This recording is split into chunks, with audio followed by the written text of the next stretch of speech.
नमस्कार दोस्तों, आप सब लोगों ने मोहर सर्किल की थियरी पढ़ चुके हैं।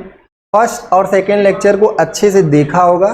फर्स्ट और सेकेंड लेक्चर को कैसे मोहर सर्किल को कंस्ट्रक्ट करते हैं, क्या पॉइंट क्या बताता है, ये आप सब लोग डिटेल में कर चुके होंगे। नहीं किए हैं तो फर्स्ट और सेकेंड लेक्चर को आप सब्जेक्टिव वाला अच्छे से कर लीजिए। फिर एक उस पर क्वेश्चन सॉल्व करते हैं, सब्जेक्टिव क्वेश्चन। ऑब्जेक्टिव क्वेश्चन की सीरीज अलग से आएगी जिसमें ढेर सारे क्वेश्चंस हम करा रहे होंगे। 50-60 क्वेश्चन मोहर सर्किल पर ही आपको हम कराएंगे, तो वो ठीक है। उसके साथ आप एक क्वेश्चन सब्जेक्टिव में सिर्फ मोहर सर्किल पर ही डिस्कस करते हैं। मोहर सर्किल का आप थ्योरी ना पढ़े हो तो फिर से जाकर स्ट्रेंथ ऑफ मैटेरियल के प्लेलिस्ट से आप उसको देख लीजिए और उसको पढ़ लीजिए, ठीक है। अब हम सब लोग शुरू करते हैं। अगला क्वेश्चन, एक क्वेश्चन बहुत अच्छा क्वेश्चन है, इससे काफी कुछ क्लियरिटी मिलेगी। इसको समझेंगे और इसको हम सब लोग डिस्कस करेंगे, ठीक है। चलिए, फाइंड द फॉलोइंग। आपको ये नीचे जो निम्नलिखित हैं इनको प्राप्त करना है। देखते हैं क्या है, कैसे है। Find the following. अब इस डायग्राम को आप देखिएगा, ये डायग्राम क्या है, sigma X 30 mega pascal, tau X Y 20 mega pascal, और इधर आपका tau Y X 20 mega pascal और सिग्मा वाई -20। माइनस क्यों, कंप्रेसिव है, ध्यान रखिएगा, बहुत इंपॉर्टेंट। ये क्या है, कंप्रेसिव है, ठीक है।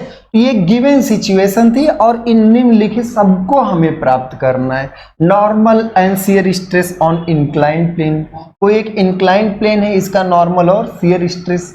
अब देखिए, अगर ये 30 तो ये बाय डिफॉल्ट 60 है, इसको आपको बताने की बहुत ज्यादा जरूरत नहीं है। तो ये 60 डिग्री, इस पर आपको क्या निकालना है, नॉर्मल और शियर स्ट्रेस निकालना। पहला वहां पर सिग्मा और टाउ निकालना है, किस पर, इंक्लाइंड प्लेन पर। ये ध्यान दीजिएगा, किस पर निकालना है, हमें इंक्लाइंड प्लेन पर निकालना है, ठीक है।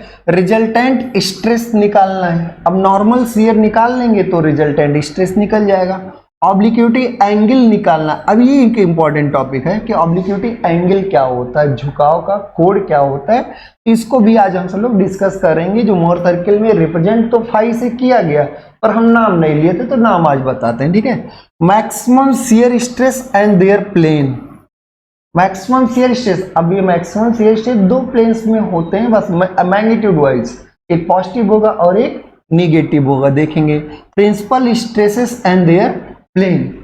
ये क्वेश्चन आपका था, ये डायग्राम दिया गया है, इसको आप सब लोग ध्यान से फिर से देख लीजिए। पहले हमें नॉर्मल और शियर निकालना है, तो हम कुछ नहीं निकालेंगे, सबसे पहले हम मोहर सर्किल बनाएंगे, ठीक है। मोहर सर्किल का सबसे पहला स्टेप क्या है कि आप एक्सिस बनाइए। सबसे पहला स्टेप क्या है, एक्सिस बनाइए सब।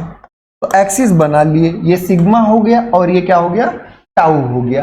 अब पहले का अगर हम कोऑर्डिनेट पूछें तो इसका कोऑर्डिनेट 30 नॉर्मल है और 20 आपका एंटी क्लॉकवाइज है, तो आपका पॉजिटिव, 20 आपका शियर है। तो हम इधर क्या जाएंगे, 30 नॉर्मल जाएंगे 30, और 20 आप क्या करेंगे, नीचे जाएंगे। नीचे की तरफ ये पॉजिटिव होता है, और ये आपने थ्योरी क्लासेज में कर रखा है। तो इधर 30 गए और इसका कोऑर्डिनेट क्या हो गया, 30, 20, और यही आपका क्या है, एक्स प्लेन है। ऐसे अगर इसका कोऑर्डिनेट, वाई वाले का कोऑर्डिनेट पूछें तो इसमें नॉर्मल क्या है, -50, और ये आपका क्या है, -20। क्यों -20, क्योंकि ये क्लॉकवाइज घुमाएगा, तो -20। तो आप इधर कितना जाएंगे, -50 जाएंगे, ध्यान दीजिएगा, -50 जाएंगे, इधर की तरफ जाएंगे नॉर्मल, -50 और -20। यहां कहीं ऐसे होगा, ये क्या होगा, -50, -20। ये आपका क्या हो गया, वाई प्लेन हो गया। अब इन दोनों पॉइंट से होकर जाने वाला आपको सर्किल चाहिए, तो आप देखेंगे इन दोनों को ऐसे मिला देंगे। इन दोनों पॉइंट से होकर जाने वाला सर्किल आपको बनाना है, तो आप इन दोनों पॉइंट्स को मिला दिए। मिलाने के बाद यहां कहीं आपका क्या आएगा, सेंटर आएगा। अब यहां पर आप गोला प्रकार रखेंगे और इन दोनों पॉइंट से ऐसे होकर जाने वाला सर्किल बन जाएगा। गोला प्रकार वहां रखेंगे, रेडियस कितना लेंगे, रेडियस आप कितना लेंगे, तो आपको यहां से इस पॉइंट से होकर जाना है, तो गोला प्रकार में इतना आप रेडियस लेंगे और ऐसे गोला प्रकार से बना देंगे। तो ये आपका सर्किल बन गया। ये आपका वाई प्लेन, ये आपका क्या है, एक्स प्लेन है। अब ये सर्किल आपका बन गया। अब सारी चीजें आपकी क्लियर हो चुकी होंगी आई थिंक। ये है सर्किल, तो आप बनाना सीख गए। अब सर्किल में अगर कोई आपसे पूछे कि सेंटर का कोऑर्डिनेट बताओ, तो ये कितना था, ये कितना था 30, ये आपका कितना था 30, और ये कितना था -50, ये आपका इधर कितना था -50, और ये हमें चाहिए। अब आप बताइए, अगर इन दोनों को ऐड वैसे हम मैग्नीट्यूड वाइज देखें तो ऐड करेंगे 80 होगा, 80 होगा, उसका आधा 40 होगा, तो 40 में अगर हम 50 देखें तो ये कितना होगा, इसका कोऑर्डिनेट क्या होगा -10,0, ये कोऑर्डिनेट क्या होगा -10,0, और वैसे भी फार्मूले से अगर आप देखते हैं तो sigma x plus sigma y by 2,0, और sigma x plus sigma y by 2 आप करेंगे तो सिग्मा x 30 है, सिग्मा y क्या है -50/2,0, तो कितना आएगा -10,0। ये आपका सेंटर हो गया, आप समझ पाए। 50, 30, 80 ये हो गया, 80 का आधा 40, और 50 में से 40 गया तो बचा कितना 10, 50 में 40 आपका चला गया तो बचा कितना 10, तो -10,0 हो गया ये। अब इसके बाद आता है रेडियस कितना होगा, ये रेडियस चाहे यहाँ निकालो चाहे यहाँ से निकालो चाहे जिससे निकालो, तो ये रेडियस अगर कोई आपसे पूछे तो ये बचा हुआ ये कितनी दूरी है, ये तो 40 ही है ना, अगर एग्जैक्ट वैसे मान में पूछा है तो क्या है 40, और ये आपने 20 बनाया ही था, समझ में आ रहा है, ये आपका 40 है और ये आपने 20 बनाया था, तो रेडियस यहां से कितना आएगा, रेडियस आपका आएगा √40² प्लस 20², √40² प्लस 20², ये आपका मान आ जाएगा रेडियस का, ठीक है। तो 1600 और 2 400, तो √ कितना होगा 2000, ठीक है।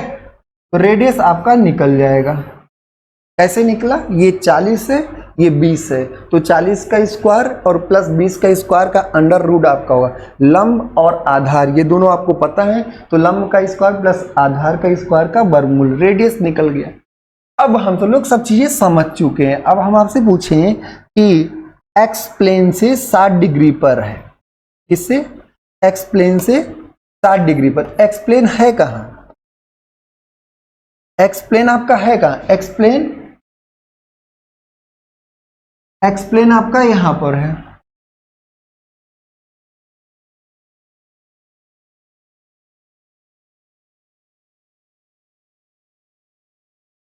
मोहर सर्किल आप सब लोगों ने बना लिया, ये 30 और ये यहां पर आपका 50 और 20 से यहां आपने बना लिया होगा, ऐसे मोहर सर्किल आपका बन गया था।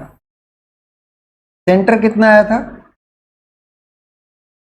सेंटर आपका आया था -10,0, और रेडियस आपने निकाला √2000, बात समझ में आई, ये आपका -50 और ये आपका -20, ऐसे ही आपका ये 30 और ये आपका कितना आया था -20।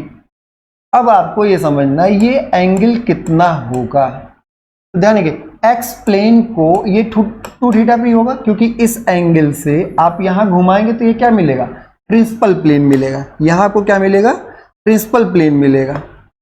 ये एक्स प्लेन है, सेंटर से कोऑर्डिनेट को मिलाने वाली लाइन ही आपकी क्या होती है, ये 30 है, ये आपका 20 है, तो यही आपका एक्स प्लेन है, सेंटर से इसके कोऑर्डिनेट को मिलाने लाइन ही प्लेन को बताती है। अगर आपको मैक्सिमम प्रिंसिपल प्लेन चाहिए तो आपको इतना डिग्री घूमना पड़ेगा, किसको घूमना पड़ेगा, एक्स प्लेन को घूमना पड़ेगा, किसको घूमना पड़ेगा, एक्स प्लेन को घूमना पड़ेगा, कितना डिग्री घूमना पड़ेगा, इतने, इन एक्चुअल में कितना, इसका आधा, एक्चुअल में कितना, इसका आधा, ये मान क्या होगा σ1, ये मान क्या होगा σ1, और ये मान क्या होगा σ2, ये मान आपका क्या होगा σ1। तो अगर आपसे σ1 का मान पूछा जाए तो आप कहोगे सेंटर ये है -10 और उसमें रेडियस जोड़ दिया जाए, तो -10 प्लस रेडियस कितना होगा 2000। ऐसे अगर कोई σ2 का मान पूछे तो -10 तो है ही, उसमें रेडियस और घटा दिया जाए, तो -√2000। तो अब आपने मैक्सिमम प्रिंसिपल प्लेन और मिनिमम प्रिंसिपल प्लेन बताना है। मैक्सिमम प्रिंसिपल स्ट्रेस आप बता दिए, यहां पर σ1, 0, और यहां पर आप बता दिए क्या सिग्मा 2 कॉमा 0, और ये सिग्मा 2 कितना आएगा, -10 माइनस √2000। बात क्लियर है। तो अब आगे हम लोग इस प्लेन की लोकेशन को समझने की कोशिश करते हैं। ये क्या होगा, tan 2, एक्स प्लेन को कितना घुमा दिया जाए, 2 θp। तो यहां देखेंगे tan 2 θp, भाई tan क्यों लगा रहे हो, तो अब ये रेडियस हमें मालूम है, ठीक है, ये डिस्टेंस भी हमें मालूम है, और ये भी डिस्टेंस संयोग से मालूम है। ये कितना होगा, 40, ये 30 है और ये 10, तो 30 10 क्या हो गया, 40। तो यहां से tan अगर लगाएं, ये 20 है, तो tan 2 θp क्या होगा, 20/40। tan 2 θp क्या होगा, 20/40। 20/40 करेंगे, θp का मान आपका आ जाएगा 1/2 tan इनवर्स 1/2। अब ये क्या है कि एक्स प्लेन को अगर θp एंगल घुमा दिया जाए, एक्स प्लेन को, ये एक्स प्लेन है, अब एक्स प्लेन को किधर घुमाए, एंटी क्लॉकवाइज घुमाए, तो एक्स प्लेन को एंटी क्लॉकवाइज घुमाए, कितना जो ये मान आएगा, तो हमें क्या मिलेगा, सिग्मा 1 मिलेगा। यहां पर हमें क्या मिलेगा, सिग्मा 1, और इससे 90 डिग्री पर, इससे क्या होगा, 90 डिग्री पर क्या मिलेगा, सिग्मा 2। यहां से आप θp 2 θp यहां होगा मोर सर्किल में, यहां कितना घुमाएंगे, θp, तो θp एंगल घुमा देने पर, किधर, एंटी क्लॉकवाइज घुमा देने पर आपको मैक्सिमम प्रिंसिपल प्लेन मिलेगा, और ये आपका होगा मिनिमम प्रिंसिपल प्लेन, इससे 90 डिग्री अलग। तो प्रिंसिपल स्ट्रेस की वैल्यू भी बता दिए, प्रिंसिपल प्लेन की लोकेशन भी बता दिए, और इससे अगर आप 90 डिग्री और घूम जाए मोहर सर्किल पर, तो आपको टाउ मैक्स मिल जाएगा। तो जो भी θp का मान आएगा, इसमें ±45 डिग्री कर दें तो क्या मिल जाएगा, θs मिल जाएगा। इससे हम क्या कर दें, ±45, तो जो मान आया θp यहां आया, इस पर सिग्मा 1 आपने बताया, इस पर आपने क्या बताया, सिग्मा 2 बताया, ठीक है। ये आपका θp था। अब इससे 45 डिग्री कम और इससे 45 डिग्री ज्यादा, जो भी मान आएगा तो उससे 45 डिग्री कम और उससे 45 डिग्री ज्यादा पर आप देखेंगे, इससे 45 डिग्री ज्यादा कर लीजिए और कम, तो यहां पर जो होगा शियर, वो आपका टाउ मैक्स और टाउ मिन को बताएगा, ये टाउ मैक्स, और यहां पर जो होगा स्ट्रेस, वो एवरेज नॉर्मल स्ट्रेस यहां पे क्या होगा, 10 मेगापास्कल का कंप्रेसिव।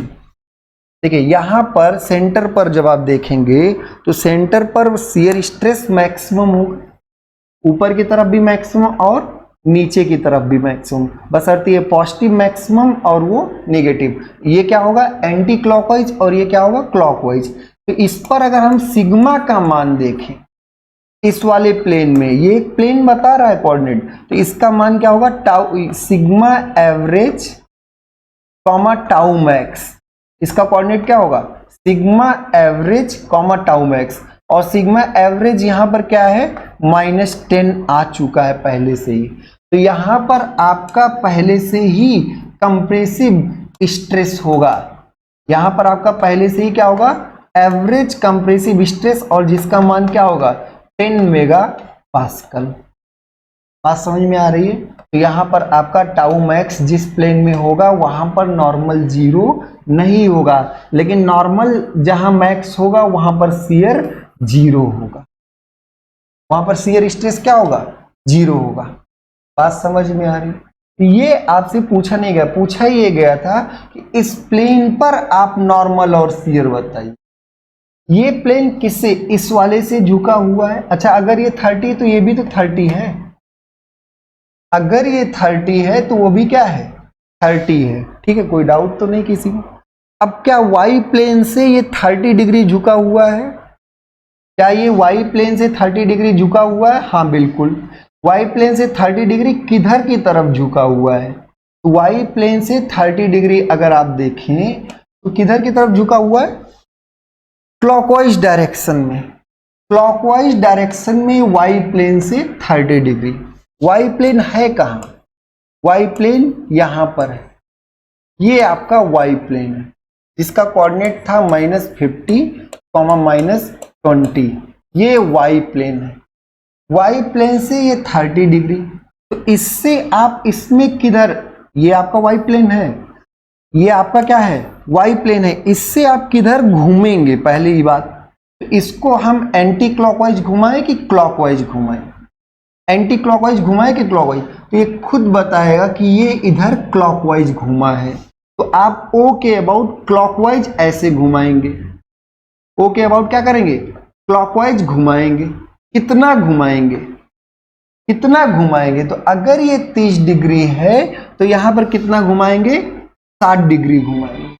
यहां पे हम क्या कितना घुमाएंगे, 60 डिग्री घुमाएंगे। बात समझ में आ रही है ना।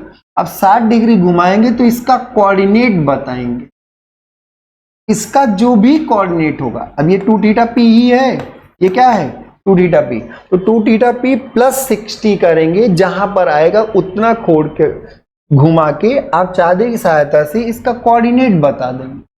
अब कोऑर्डिनेट कुछ सिग्मा आएगा और कुछ टाउ आएगा, कुछ सिग्मा आएगा और कुछ टाउ आएगा, ध्यान रखिएगा ये।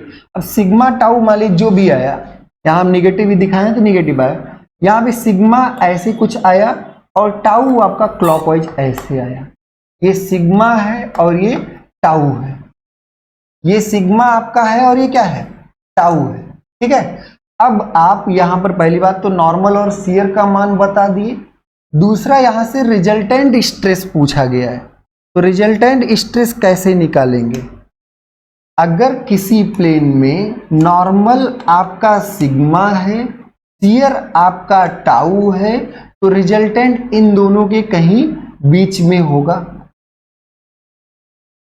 और ये रिजल्टेंट कितना होगा, sigma square plus tau square का अंडर रूट, तो सिग्मा स्क्वायर और टाउ स्क्वायर का क्या होगा अंडर रूट।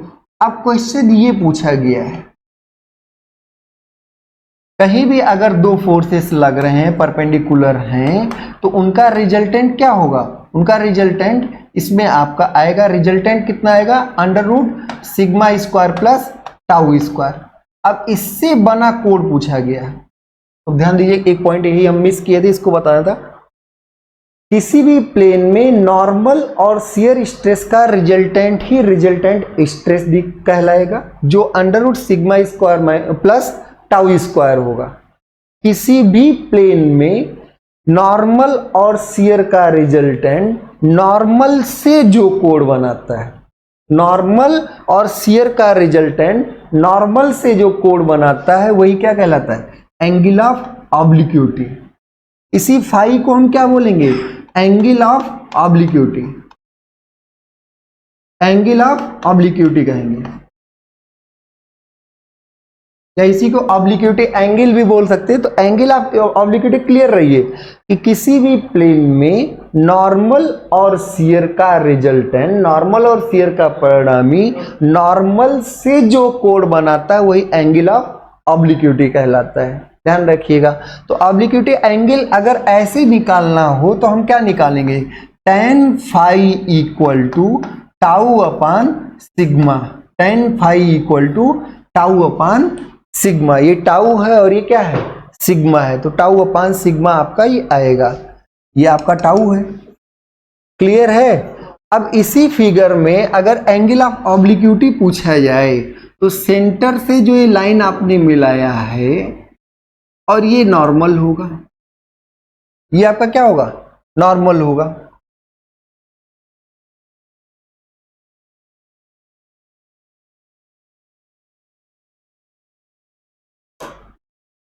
ये आपका सेंटर से मिलाने वाली लाइन है, वो प्लेन बता रहा है जिस प्लेन पर आपको निकालना है।